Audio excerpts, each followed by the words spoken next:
Assalamualaikum warahmatullahi wabarakatuh. Perkenalkan, nama saya Aida Salsabila dengan nomor NIM 2411010100055, mahasiswi dari UINHAS Jember Fakultas Pendidikan Agama Islam semester 1 kelas A2.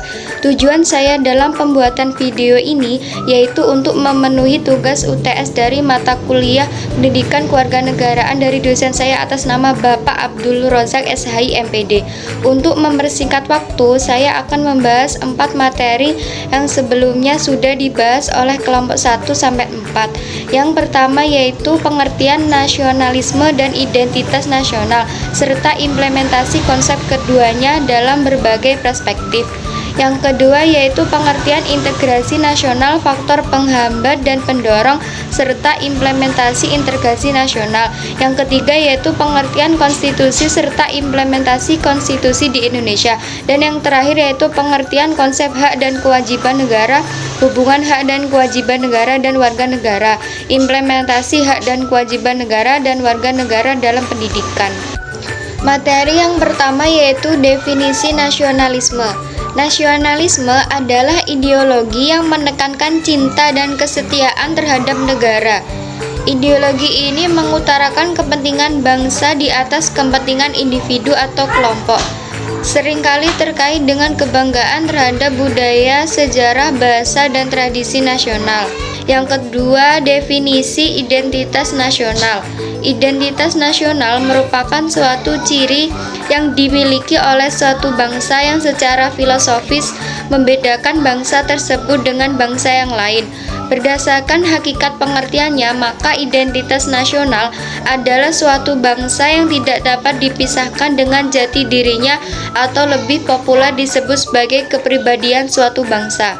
Jadi, identitas nasional Indonesia adalah ciri-ciri atau sifat-sifat khas bangsa Indonesia yang membedakannya dengan bangsa-bangsa lain di dunia. Ketiga yaitu implementasi konsep nasionalisme dan identitas nasional dalam berbagai perspektif. Yang pertama, perspektif sosial. Nasionalisme dan identitas nasional dalam perspektif sosial mengarah pada upaya memperkuat integrasi sosial dan kohesi di tengah keberagaman. Program-program sosial yang mempromosikan nilai-nilai kebangsaan seperti perayaan hari besar nasional dan pendidikan karakter, serta berperan dalam membangun rasa persatuan di masyarakat. Yang kedua yaitu perspektif politik.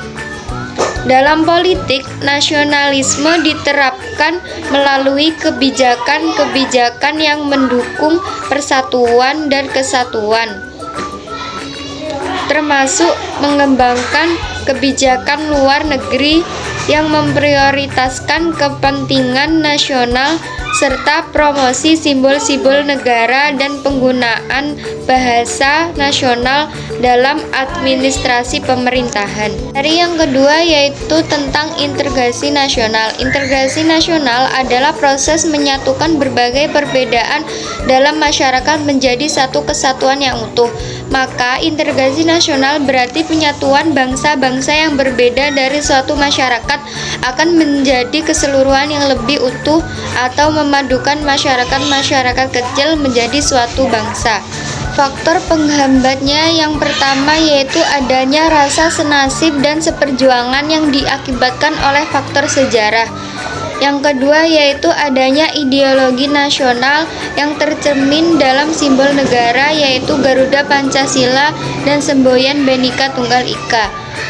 Yang ketiga yaitu adanya tekad serta keinginan untuk bersatu di kalangan bangsa Indonesia. Faktor pendorongnya yang pertama yaitu kurang penghargaan terhadap keberagaman yang ekstrim. Yang kedua yaitu kurangnya antar kelompok dapat menghambat terbentuknya rasa persatuan. Yang ketiga yaitu kurangnya kesadaran individu dalam masyarakat Indonesia. Implementasi integrasi nasional di Indonesia sangat penting untuk menjaga keberagaman dalam kesatuan. Cara menerapkan integrasi nasional dalam pendidikan, yaitu menanamkan nilai-nilai Pancasila sejak dini, menghargai keberagaman dan menumbuhkan rasa nasionalisme. Yang kedua, dalam kebudayaan dengan melestarikan dan mengembangkan budaya lokal serta mempromosikan budaya nasional. Yang ketiga, dalam politik, yaitu membangun sistem politik yang inklusif dan demokratis serta menjunjung tinggi hukum. Materi yang ketiga yaitu pengertian konstitusi.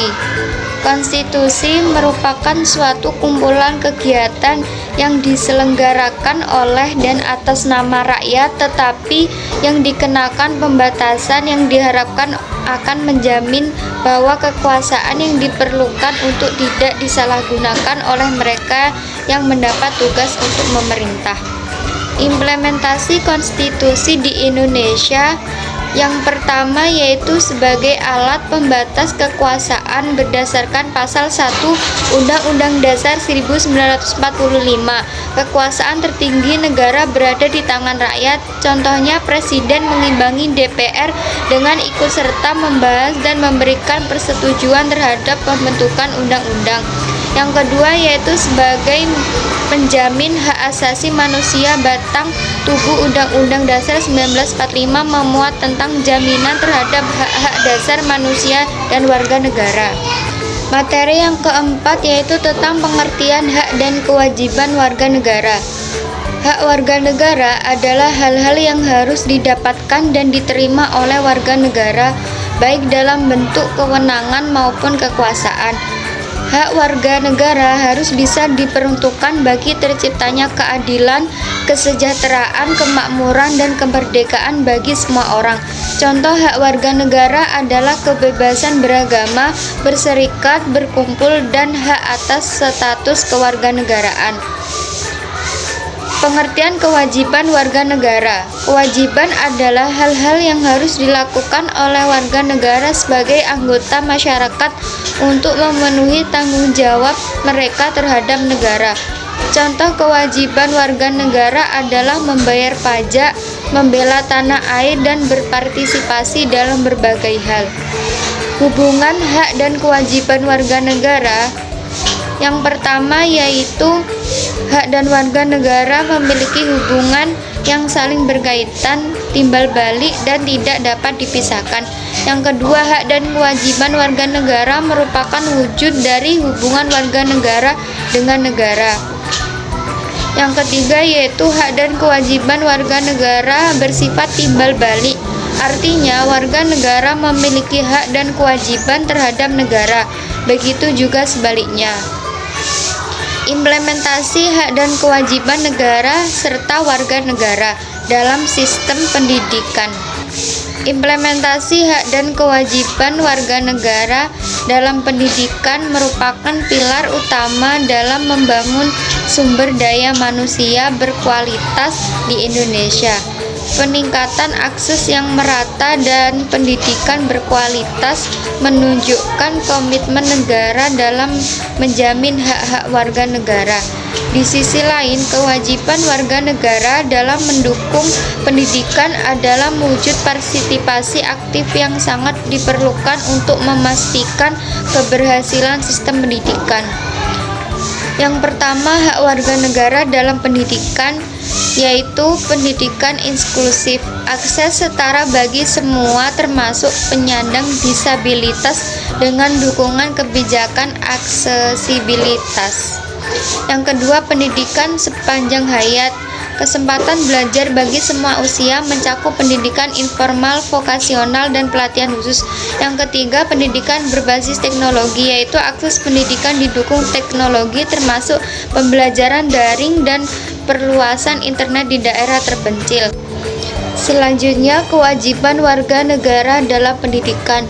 Yang pertama yaitu partisipasi aktif dalam kegiatan sekolah, yaitu keterlibatan orang tua dan masyarakat dalam kegiatan sekolah dan ekstrakurikuler.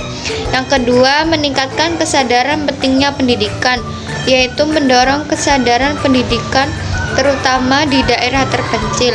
Dan yang ketiga yaitu dukungan terhadap pembiayaan pendidikan, yaitu bantuan finansial sukarela untuk mendukung pendidikan lokal. Baiklah, sekian pemaparan saya yang terkait dengan 4 materi tadi. Saya mohon maaf bila terdapat kesalahan maupun kekeliruan dalam video saya. Saya akhiri, wassalamualaikum warahmatullahi wabarakatuh.